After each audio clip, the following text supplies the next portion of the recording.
Hi, hello, namaste. Welcome to Ananta TV.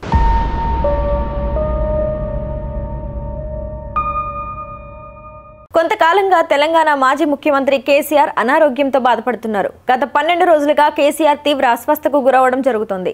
Yashoda hospital బృందం గజ్వేల్లో వారం రోజులుగా ఎమర్జెన్సీ యూనిట్ నెలకొల్పి 24 గంటలు పర్యవేక్షిస్తున్నారు. అత్యాధునిక వైద్య చికిత్స అందించడానికి వీలుగా ఉండే పరికరాలను కూడా బుధవారం రాత్రి ప్రత్యేక అంబులెన్స్ లో ఫామ్ హౌస్ కి తీసుకొచ్చారు. హాస్పిటల్లో చేరితే పార్టీ శ్రేణుల్లో అయోమయం నెలకొంటుంది అని, ఎమ్మెల్యేలు కూడా చేజారిపోతారని కుటుంబ సభ్యులతో వారించినట్లుగా సమాచారం.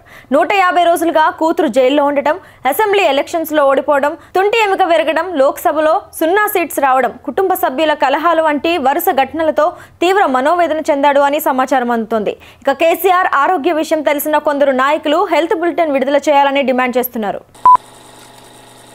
ఏపీ అసెంబ్లీలో స్పీకర్ అయ్యన్న పాత్రుడు కీలక వ్యాఖ్యలు చేశారు. గత 5 ఏళ్లలో కొంతమంది రాక్షసుల చేతిలో ఏపీ రాష్ట్రం నష్టపోయిందని విమర్శించారు. కూటమి పాలనతో తిరిగి రాష్ట్రానికి మంచి రోజులు వచ్చాయని అనుకుంటున్నామని అన్నారు. ప్రజలు మంచి తీర్పునిచ్చి పనిచేసే నాయకుడిని ఎన్నుకున్నారని తెలిపారు. రానున్న 5 ఏళ్లలో రాష్ట్రానికి పునర్వైభవం రావాలని శ్రీ వెంకటేశ్వర స్వామిని మనస్ఫూర్తిగా కోరుకుంటున్నానని పేర్కొన్నారు. ఇక ఈ అసెంబ్లీ ఎన్నికలలో కొత్తగా ఎన్నికైన 80 మంది ఎమ్మెల్యేలకు త్వరలోనే శిక్షణ ఇస్తామని తెలిపారు. రాజకీయ విలువలు, ప్రజా సేవ, సామాజిక బాధ్యతలపై అవగాహన కల్పిస్తామని పేర్కొన్నారు. గత 5 ఏళ్లలో కొంతమంది రాక్షసుల చేతిలో ఏపీ రాష్ట్రం నష్టపోయిందని విమర్శించారు. తాను స్పీకర్ గా అందరికీ సమాన అవకాశాలు ఇస్తానన్నారు అయ్యన్న పాత్రుడు. ఇక జగన్ వైసీపీ ఎమ్మెల్యేలు అసెంబ్లీకి వస్తే మాట్లాడే అవకాశం ఇస్తానని తెలిపారు. జగన్ కి కూడా అవకాశం ఇస్తామని అపోహలు పెట్టుకోవద్దని చెప్పారు. బయట మాట్లాడతానంటే తనకు సంబంధం లేదని స్పష్టం చేశారు.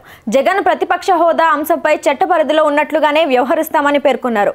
ఇక సభ కట్టుబాట్లు, పద్ధతులకు కట్టుబడి మాట్లాడితేనే అసెంబ్లీకి మర్యాద అని చెప్పారు స్పీకర్ అయ్యన్న పాత్రుడు. వాటిని ఉల్లంఘిస్తే మాత్రం తాను ఊరుకోబోనన్నారు. ఇక స్పీకర్ తన పరిధి మేరకు ఇలాంటివి జరగకుండా చూస్తానన్నారు. సభ గౌరవాన్ని నిలబెట్టాల్సిన అవసరం ప్రతి సభ్యుడికి ఉందని అయ్యన్న పాత్రుడు పేర్కొన్నారు.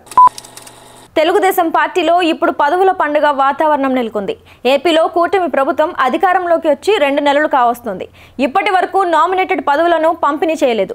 సీఎం చంద్రబాబు నామినేటెడ్ పదవుల భర్తీపై కాన్సంట్రేషన్ చేసినట్లుగా తెలుస్తోంది.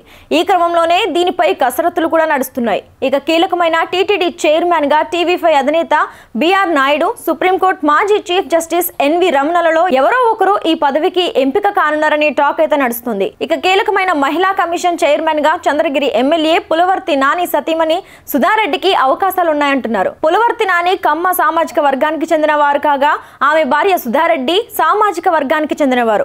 ఇక మాజీ మంత్రి, పార్టీ కీలక నేత, ఈ ఎన్నికలలో ఏకంగా తన అసెంబ్లీ సీటు సైతం త్యాగం చేసిన మాజీ మంత్రి దేవినేని ఉమామహేశ్వరరావుకు కీలకమైన ఏపీఎస్ ఆర్టీసీ చైర్మన్ పదవి దక్కనుందంటున్నారు. ఇక AP IICC Andhra Pradesh industrial infrastructure corporation chairman గా కడప జిల్లాకు చెందిన ప్రవీణ్ కుమార్ రెడ్డి పేరు దాదాపుగా ఖరారైనట్లే. ఇక ఆయన ప్రొద్దుటూరు సీట్ త్యాగం చేశారు. ఇక ఫుడ్ కమిషన్ చైర్మన్ గా టీడీపీ జాతీయ అధికార ప్రతినిధి కొమ్మరెడ్డి పట్టాభిరామ్ పేరు లైన్ లో ఉంది. ఇక ఎస్సీ కమిషన్ చైర్మన్ గా మాజీ మంత్రి పీతల సుజాతకు లైన్ క్లియర్ అయిందంటున్నారు. ఎస్టీ కమిషన్ చైర్మన్ గా మాజీ మంత్రి కీడారి శ్రవణ్ కుమార్ పేరు వినిపిస్తుంది. Amaravati development corporation ADC chairman గా మాజీ మంత్రి ఆలపాటి రాజా పేరు దాదాపుగా ఖరారైనట్లే సమాచారం. కోల్కతాలో వైద్య విద్యార్థినిపై అత్యాచార ఘటనను ఏపీ మంత్రి నారా లోకేష్ ఖండించారు. ఈ మేరకు సోషల్ మీడియా ఎక్స్ వేదికగా పోస్ట్ పెట్టారు. ఈ దారుణం తలుచుకుంటేనే మాటలు రావడం లేదని ఎమోషనల్ అయ్యారు. బాధితురాలికి, ఆమె కుటుంబానికి న్యాయం జరిగేలా చూడాలని రాష్ట్ర అలాగే కేంద్ర ప్రభుత్వాలను కోరారు. ఆ న్యాయం వేగంగా, నిర్ణయాత్మకంగా, ఆదర్శప్రాయంగా ఉండేలా చూడాలని రిక్వెస్ట్ చేశారు. భారత మహిళల భద్రత, గౌరవాన్ని కాపాడేందుకు ఐక్యంగా ఉందాం. ఇది అందరి పోరాటమని సోషల్ మీడియా వేదికగా లోకేష్ పిలుపునిచ్చారు. కాగా కోల్కతాలో వైద్యురాలిపై అమానుషంగా సామూహిక అత్యాచారం చేసి పాశవికంగా హత్య చేసిన విషయం తెలిసిందే. ఈ ఘటనపై దేశవ్యాప్తంగా అందరూ కూడా స్పందిస్తున్నారు.